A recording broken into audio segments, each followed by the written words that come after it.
This is your chemistry class and we are studying the chapter number 4. Today's topic is polar and non-polar covalent bond. के आज के topic में हमने पढ़ना है कि कोवेलेंट बॉन्ड जो है वो पोलर और नॉन पोलर कब होता है या पोलर और नॉन पोलर होता क्या है। ठीक है, तो इसमें 2 वेज से हम लोग करेंगे। बॉन्ड देखेंगे 2 तरह के एटम्स के दरमियान, होमो एटम्स और हेट्रो एटम्स के दरमियान। होमो और हेट्रो क्या है ये भी हम स्टेप बाय स्टेप देखते हैं। सबसे पहले देखिए कि होमो एटम्स मतलब सिमिलर एटम्स। बॉन्ड जो है अगर 2 सिमिलर एटम्स के दरमियान हो, जैसे मैंने ये सपोज किया है ए और ए, ठीक है, ये दोनों ए हैं, सेम एटम्स है, सिमिलर होमो एटम्स है। इनके दरमियान जो बॉन्ड है इलेक्ट्रॉन पेयर जो शेयर है, ठीक है, या बॉन्ड पेयर कह लें, ये 2 इलेक्ट्रॉन इन्होंने शेयर किए। ये वाला जो इलेक्ट्रॉन इस एटम ने शेयर किया और ये वाला इलेक्ट्रॉन जो है वो इस एटम ने शेयर किया, तब इनके दरमियान ये बॉन्ड बना। ठीक है, तो इन इलेक्ट्रॉन्स को मैं इलेक्ट्रॉन पेयर कहूँगी या बॉन्ड पेयर कहूँगी। ठीक है, अब जब जो सिमिलर एटम्स के दरमियान बॉन्ड पेयर या इलेक्ट्रॉन पेयर होगा वो इक्वली अट्रैक्टिव होगा बोथ एटम से। ठीक है, ये एटम भी इसे इलेक्ट्रॉन पेयर को उतना ही अट्रैक्ट करेगा जितना कि ये एटम कर रहा है। ठीक है, तो इस वजह से ये जो बॉन्ड होगा हम कहेंगे कि ये नॉन पोलर है, मतलब इसका कोई एक पोल नहीं बना, दोनों तरफ ये इक्वली अट्रैक्ट हो रहा है। ठीक है, जैसे एग्जांपल हाइड्रोजन और क्लोरीन, इन दोनों के दरमियान जो बॉन्ड होता है वो पोलर कोवेलेंट बॉन्ड होता है।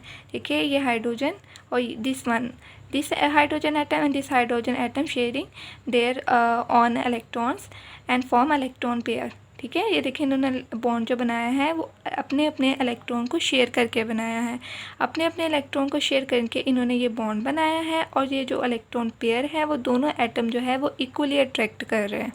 क्लोरीन के केस में भी इसी तरह से हैं। तो सेकंड में हम देखते हैं कि बॉन्ड बिटवीन हेट्रो एटम्स। पहले हमने देख लिया नॉन पोलर। अगर कोवेलेंट बॉन्ड जो है वो होमो एटम्स के दरमियान बन रहा है, मतलब एक जैसे एटम्स के दरमियान बन रहा है, तो वो नॉन पोलर कोवेलेंट बॉन्ड होगा। और अगर बॉन्ड जो है वो डिफरेंट एटम्स के दरमियान बन रहा है, सपोज करें एक मेरे पास एटम ए है और दूसरा जो है वो बी है, इन दोनों ने अपना अपना एक एक इलेक्ट्रॉन शेयर करके इस बॉन्ड को बनाया है।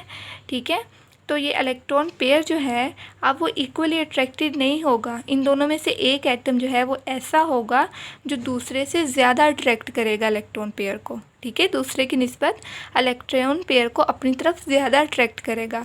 वो एटम इन दोनों में से कौन सा होगा? वो होगा जो ज़्यादा इलेक्ट्रोनेगेटिव है। ठीक है, electrons attracted by more electronegative atom, इन दोनों में जो ज़्यादा इलेक्ट्रोनेगेटिव एटम होगा वो ये वाले इलेक्ट्रॉन्स को अपनी तरफ ज़्यादा अट्रैक्ट करेगा। अब इलेक्ट्रोनेगेटिव का क्या मतलब है? इलेक्ट्रोनेगेटिव का मतलब होता है वो एटम जिसके पास ज़्यादा एबिलिटी, ज़्यादा सलाहियत होती है किसी भी इलेक्ट्रॉन को अपनी तरफ अट्रैक्ट करने की। ठीक है, तो अब जब मोर इलेक्ट्रोनेगेटिव एटम इन इलेक्ट्रॉन्स को अपनी तरफ ज़्यादा जो है वो पावर से अट्रैक्ट करेगा, तो अनइक्वल अट्रैक्शन हो जाएगी ना इलेक्ट्रॉन पेयर की। एक तरफ वो ज़्यादा अट्रैक्ट हो रहा है, दूसरी तरफ वो कम हो रहा है, तो इस वजह से वो पोल्स बन जाएंगे। ठीक है, जिस तरफ वो ज़्यादा अट्रैक्ट हो रहा है जिस एटम की तरफ, उसके ऊपर पार्शियल नेगेटिव चार्ज आ जाएगा, जिसकी तरफ कम हो रहा है इसकी तरफ पार्शियल पॉजिटिव चार्ज आ जाएगा। ठीक है, पोल्स बन गए, एक तरफ पॉजिटिव और एक तरफ नेगेटिव, तो हम कहेंगे वो बॉन्ड जो होगा वो पोलर कोवेलेंट बॉन्ड होगा। जैसे HCl कंपाउंड जो है इसके दरमियान जिसमें हाइड्रोजन और क्लोरीन अपने अपने इलेक्ट्रॉन को शेयर कर रही है और इन्होंने ये बॉन्ड बना दिया, लेकिन इस केस में हम देखें तो क्लोरीन जो है वो मोर इलेक्ट्रोनेगेटिव है हाइड्रोजन की निस्बत। ठीक है, क्लोरीन मोर इलेक्ट्रोनेगेटिव होने की वजह से इलेक्ट्रॉन्स, ये जो है इलेक्ट्रॉन ये बॉन्ड बना है ये क्लोरीन की तरफ अट्रैक्टेड होगा। ठीक है, इस वजह से इसके ऊपर पार्शियल नेगेटिव चार्ज आ जाएगा, और ये जो हाइड्रोजन है इसके ऊपर पार्शियल पॉजिटिव चार्ज आ जाएगा। ठीक है, ये जो साइन है इस साइन को डेल्टा का साइन कहते हैं। ये इंडिकेट करता है पार्शियल पॉजिटिव और पार्शियल नेगेटिव चार्ज को। ठीक है, फिर एक टर्म यूज़ की हुई है कि पोलर कंपाउंड। सिंपल है कि वो वाले कंपाउंड्स जिनमें पोलर कोवेलेंट बॉन्ड्स बने उन्हें हम कहते हैं पोलर कंपाउंड्स। जैसे ये वाटर हो गया, HF का कंपाउंड हो गया, HCl का कंपाउंड हो गया। अब देखिए वाटर के कंपाउंड, अगर हम इसका स्ट्रक्चर बनाएं तो इस तरह से है, सेंटर में ऑक्सीजन है, एक तरफ हाइड्रोजन और एक तरफ दूसरी तरफ भी हाइड्रोजन है। अब ऑक्सीजन जो है वो हाइड्रोजन की निस्बत मोर इलेक्ट्रोनेगेटिव है, इसलिए उसने ये वाले इलेक्ट्रॉन्स को भी अट्रैक्ट किया है अपनी तरफ और ये वाले इलेक्ट्रॉन्स को भी अपनी तरफ उसने अट्रैक्ट किया है। इस वजह से ऑक्सीजन के ऊपर पार्शियल नेगेटिव चार्ज है और हाइड्रोजन के ऊपर पार्शियल पॉजिटिव चार्ज है।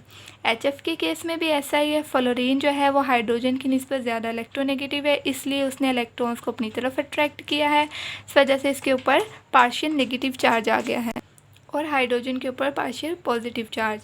HCl का केस हम ऑलरेडी डिस्कस कर चुके हैं अभी। क्लोरीन जो है वो हाइड्रोजन की निस्बत ज़्यादा इलेक्ट्रोनेगेटिव है, 1 डिग्री ज़्यादा इलेक्ट्रोनेगेटिव है। इस वजह से इसके ऊपर पार्शियल नेगेटिव चार्ज और हाइड्रोजन पर पार्शियल पॉजिटिव चार्ज।